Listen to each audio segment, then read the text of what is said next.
ಭಗವದ್ಗೀತೆ ಇಡೀ ಜಗತ್ತನ್ನು ಮೆಚ್ಚುವಂಥ, ಜಗತ್ತಿನಲ್ಲಿ ಅತ್ಯಂತ ಪವಿತ್ರವಾದಂಥ, ಶ್ರೇಷ್ಠವಾದಂಥ ಭಗವದ್ಗೀತೆಯನ್ನು ನಾವು ಯಾಕೆ ಶ್ರೇಷ್ಠ ಗೀತೆ ಅಂಥೇಳಿ ಭಗವದ್ಗೀತೆ ಅಂತ ಕರಿತೇವೆ ಅಂದರೆ, ಭಗವಾನ್ ಸಾಕ್ಷಾತ್ ಶ್ರೀಕೃಷ್ಣನೇ ಭೂಲೋಕಕ್ಕೆ ಆಗಮಿಸಿ ಭಗವದ್ಗೀತೆಯ ಸಂದೇಶಗಳನ್ನು ಮಾನವ ಕುಲದ ಕಲ್ಯಾಣಕ್ಕಾಗಿ ಹೇಳಿದಂಥ ಉಪದೇಶಗಳನ್ನು ಭಗವದ್ಗೀತೆಯ ಸಾರದಲ್ಲಿದೆ.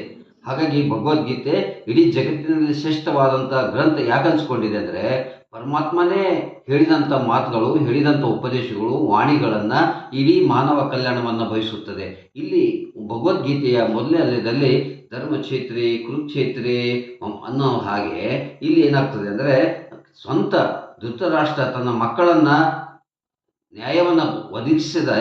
ತನ್ನ ರಣರಂಗದಲ್ಲಿ ಕೌರವರು ಮತ್ತು ಪಾಂಡವರ ನಡುವೆ ನಡೆದಂಥ ಏನು ರಣರಂಗ ಇದೆ, ಕುರುಕ್ಷೇತ್ರ ಇದೆ. ಆ ಕುರುಕ್ಷೇತ್ರ ಏನಿದೆ ಅಂದರೆ, ಸ್ವಂತ ಸೋದರನ್ನೇ ತನ್ನ ಆಸ್ತಿಯನ್ನು ಸಮಪಾಲು ಕೊಡಬಾರ್ದು ಎಂಬ ಮನೋಭಾವನೆ ಉಳ್ಳಂಥ ಕೌರವರನ್ನು ಬುದ್ಧಿ ಕಲಿಸ್ಬೇಕಂತೇಳಿ ಭಗವಾನ್ ಶ್ರೀಕೃಷ್ಣ ಕುರುಕ್ಷೇತ್ರದಲ್ಲಿ ಪಾಂಡವರ ಪರವಾಗಿ ನಿಂತು ಅದಕ್ಕೊಂದು ನ್ಯಾಯ ಕೊಡಿಸುವಂಥ ಕೆಲಸ ಮಾಡ್ತಾರೆ. ಅದಕ್ಕೆ ಕುರುಕ್ಷೇತ್ರ ಏನಾಗಿತ್ತು ಅಂದರೆ, ಇವತ್ತು ಕುರುಕ್ಷೇತ್ರ ಏನಂತ ಕರಿತೀವಿ ಅಂದರೆ, ಅತ್ಯಂತ ಪವಿತ್ರವಾದಂಥ ಕ್ಷೇತ್ರ ಯಾವುದು ಅಂದರೆ ಕುರುಕ್ಷೇತ್ರ.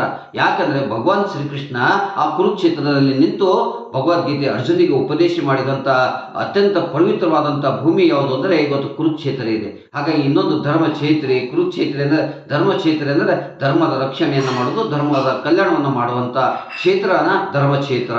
ಕುರುಕ್ಷೇತ್ರ ಅಂದರೆ ಸ್ವಂತ ಭಗವಾನ್ ಶ್ರೀಕೃಷ್ಣನೇ ಪಾಂಡವರನ್ನು ನ್ಯಾಯಗೊಳಿಸುವಂಥ ಕರ್ಮಭೂಮಿ, ಯುದ್ಧ ಭೂಮಿ. ಆದರೂ ಕೂಡ ಅದು ಪವಿತ್ರ ಭೂಮಿಯಾಗಿತ್ತು.